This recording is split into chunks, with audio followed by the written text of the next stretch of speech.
তো গরম খিচুড়ি মিষ্টির দিন বোনা খিচুড়ি দিনে যা বৃষ্টির দিনে বোনা খিচুড়ি আর গরুর মাংস আসলেই ভালো লাগে। আজগা বৃষ্টি হয়েছে আর বৃষ্টির দিন সুরাব স্যারের বাড়িতে আপনার বোনা খিচুড়ি আর গরুর মাংস রান্না করছে। পরে সুরাব স্যার ফোন দিছে, তুই তাড়াতাড়ি আজা বোনা খিচুড়ি আর গরুর মাংস রান্না করছি। আমিও মনে করুন যে কল কাটিয়া দেরি না করে দৌড়ে আয়ে পড়ছি।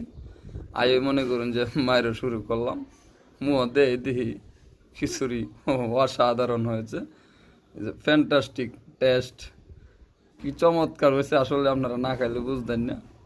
তো মাঝে মাঝে আপনারা ঠান্ডা দিন বৃষ্টির দিন থাকলে খিচুড়ি খান যে। আর খাইতে খাইতে সুরভ স্যারের সাথে অনেক আলাপ আলোচনা করলাম।